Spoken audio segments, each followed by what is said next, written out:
नमस्कार मित्रों, स्वागत है आप सबका हमारे चैनल अवनी ज्ञान गंगा में। बिहार में हम लोग चर्चा कर रहे थे और बिहार के इस समय हम लोग चर्चा करेंगे बिहार में पाए जाने वाले या होने वाले जनजातीय आंदोलनों के बारे में। तो अंग्रेज़ों के विरुद्ध जो बिहार में सबसे पहला आंदोलन हुआ वह तमाड़ विद्रोह हुआ, जो 1789 ईस्वी से 1794 ईस्वी तक चला, जो छोटा नागपुर पठार क्षेत्र के उरांव जनजाति द्वारा जमींदारों के शोषण के विरुद्ध चलाया गया और 1794 ईस्वी तक यह धीरे धीरे कमज़ोर होता गया। 1789 ईस्वी में यह प्रारंभ हुआ था।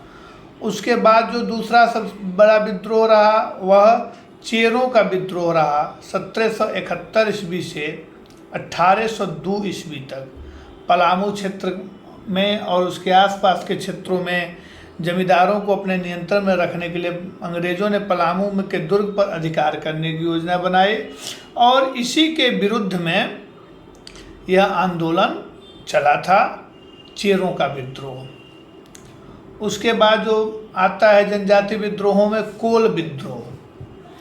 कोल विद्रोह छोटा नागपुर क्षेत्र में 1831 32 ईस्वी में कोलों का विद्रोह आरंभ हुआ। यह विद्रोह मुंडा जनजाति द्वारा किया गया था, जिसमें हो जनजाति के लोग भी शामिल हुए। विद्रोह का कारण था भूमि संबंधी असंतोष। उसके बाद भूमिज विद्रोह आता है 1832 से 33 ईस्वी में। भूमिज आदिवासियों के द्वारा इस विद्रोह की शुरुआत 1832 ईस्वी में हुई और ये कंपनी सरकार के ने वीरभूम में जमींदारों पर इतना अधिक राजस्व लाद दिया था कि उन्हीं के विरोध में यह लड़ाई हुई थी, भूमिज विद्रोह। इसके बाद खेरवार विद्रोह है। खेरवार आंदोलन 1860 के दशक में मुंडा उरांव जनजाति के द्वारा जमींदारों के शोषण और पुलिस के अत्याचार का विरोध करने के लिए संवैधानिक रूप से शुरू किया गया। इसे सरदारी की लड़ाई भी कहते हैं और खैरवार आंदोलन को सफाहार आंदोलन भी कहा जाता है। इसके बाद बिहार में अंग्रेज़ों के विरुद्ध जो सबसे बड़ा एक तरह से आंदोलन हुआ वह रहा संथाल आंदोलन, जो 1832-33 ईस्वी में दामने कोह के नाम से भी जाना जाता है और इसमें संथाल लोगों के द्वारा यह विद्रोह अंग्रेज़ों के खिलाफ किया गया था और अपनी सामाजिक आर्थिक राजनीतिक पकड़ के लिए ये किया गया था।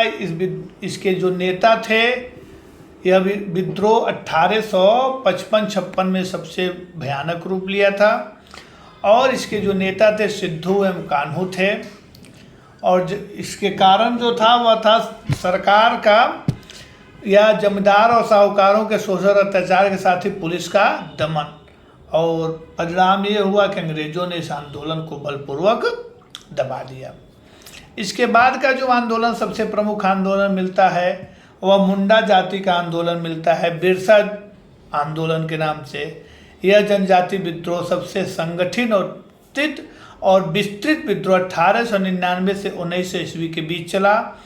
मुंडा विद्रोह, इसमें सभी प्रकार के शोषण और अत्याचारों के विरुद्ध विद्रोह भी जनजातियों के आक्रोश के कारण बना और यह आंदोलन मुख्य रूप से इसका जो नेता रहा वह बिरसा मुंडा रहा।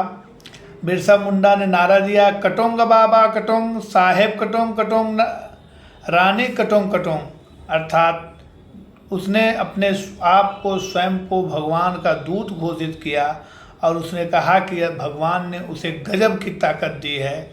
हजारों जनजाति उसकी ओर आकर्षित हुए और बिरसा मुंडा एक ही समय में एक साथ तमाम ईसाइयों का या मिशनरियों को मार करके कहा कि मैं ही भगवान हूँ, मुझे भगवान ने भेजा है, विक्टोरिया राज खत्म हो गया है, अब मुंडा राज शुरू हो। तो बिहार के ये कुछ प्रमुख जनजातीय आंदोलन रहे जिनका प्रभाव अंग्रेज़ों से लड़ाई में रहा। तो इस वीडियो में मित्रों इतना ही। उम्मीद है आपको वीडियो पसंद आई होगी और अगर पसंद आई होगी तो चैनल को सब्सक्राइब करें, लाइक करें, कमेंट करें और शेयर करें। धन्यवाद।